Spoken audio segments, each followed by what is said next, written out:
तो हेलो दोस्तों, आइए आप लोगों को एक मैजिक यानी कि जादू का कुछ वीडियो आप लोगों को सामने हम पेश कर रहा हूँ और आप लोग एंड तक जरूर देखना वीडियो को। এটা ম্যাজিক আপোনালোকে লাহে লাহে খালে কব এইটো ভাত হৈ যাও ভাত হৈ যাব এইটো যদি কয় থাকে চিরা ভাজা মুড়ি ভাজা হয়ে যাবে আপনার এরকম এরকম থাকবে খালি বলবেন এরকম থাকবে থাকার পরে খালি বল এটা কষ্ট নালাগে যদি আপোনাৰ মানে শিকবাৰ ইচ্ছা আছে মোৰ লগত লগ কৰিব মই শিকাই দিম এটা লাল চাহ খুৱাই দিব মই শিকাই দিম মেজিকটো হা কিন্তু এনে নহব হা কিন্তু মই তো পইচা দেখিছো কিন্তু এইটো কি কব 1 2 3 খালি 1 2 3 কৈ কেনে কব চাউল তুমি অলপ মুড়ি হৈ যাওয়া হৈ গল মুড়িটো বুঝি পাইছে না আমার লোক তো মুড়ি কইটা করে বুঝি পাইছে এটা লাহে লাহে লাহে লাহে লাহে লাহে কইটা গব হাত তো খালি আলে লাহে করে এনেকে উড়াই দিও যেটা এটা মুড়ি হয়ে গেছে হ্যাঁ এটা একদম সব লো লো লো তো সব আপনি খাই স্যার হ্যাঁ এই খাও পারি বলো বলো হাতে তো আরে লোক না আপনি স্যার এই তো কিন্তু খালি আছে লক্ষ্য করব হ্যাঁ এই যে এই তো খালি আরো একটা বস্তু চাব আপনি হ্যাঁ এই যে আরো একটা বস্তু চাব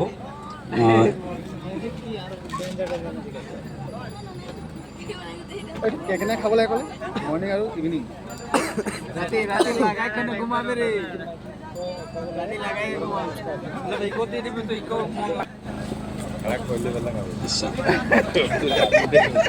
কে বেয়া লাগিলে খেলটো আৰু এইটো কিয় বুলি ক'লে নাই নাই ভাল লাগিছে কোনটো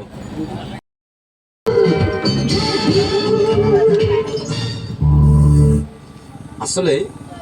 এটা পানি আছে হাতটা খালি আছে এবারে এটা কি করবে একটু লক্ষ্য করেন কিন্তু অনেক মানুষে কি ভাবে জানেন যে এগুলা খেলা দেখাইয়া পরে টাকা যাবে আরে বাবা মাফ করবে টাকা পয়সা দিতে লাগে না এগুলা হলো মনকে আনন্দ দেওয়ার জন্য আমার বাসাটা এখানে নয় আমার বাসাটা দাদা ভাই একদম বর্ডার আসামের বর্ডার শেষ সীমানা কুচবিহার যে আছে কুচবিহারের কাছে কিন্তু আশা করি আপনাদের এখানে অনেক বছরে একবার আমি আসি আপনারা দেখছেন যাওয়া বছরে আসছিলাম এখানে কিন্তু আবার আসলাম সেই খেলাটা দেখবেন যখন আপনারা চলে যাবেন যদি আমাদের ভাষাটা বুঝতে পারেন যাওয়ার পথে আমি একটা কার্ড দেবো ওখানে নাম্বার আছে ফোন নাম্বার প্লাস দুটা বিমারের নাম লেখা আছে আপনাদের নর্থ লক্ষিমপুর সিটি রোড ওখানে আপনারা পারলে একটু যোগাযোগ করে দেবেন দুটা বিমারের কারণে আর ভালো হলে টাকা দেবেন ভালো হবে না তো টাকা দেবেন না খেলাটা দেখতে থাকুন পরে যদি আর ওই দুটা বিমার যদি কারো আছে এখানে যদি আছে এই জায়গায় যদি আছে এখানে আসবেন টাকা লাগবে না ফ্রি 1 টাকাও লাগবে না আমরা কোনো পয়সা নেই না ভালো হইলে আপনি ওখানে যাবেন ভালো হবে তো টাকা দেবেন কিন্তু এখানে আমরা অ্যাডভার্টাইজ দেখাবো আপনারা কি বলেন বেমারটা আমি বলে দেই দেখুন তো চিনতে পারেন কিনা এই যে মানুষের পায়খানা রাস্তা ব্লাড আছে না অনেক মানুষের দাদা ভাই মাংস বেড়ে যায় এটা পাইলস বলা হয় অর্শ বলে এই যে পাইলস বেমার হয় না যদি কারো পাইলস অর্শ বিমার আছে এখানে আসুন 15 মিনিটে কমপ্লিট 10% ভালো হয়ে যাবে 1 টাকাও লাগবে না আচ্ছা কি বেমার কোনটা আপনারা মানুষের যে পাইলস বলে না আরে পাইলস বেমারে দাদা ভাই 100 এ 50%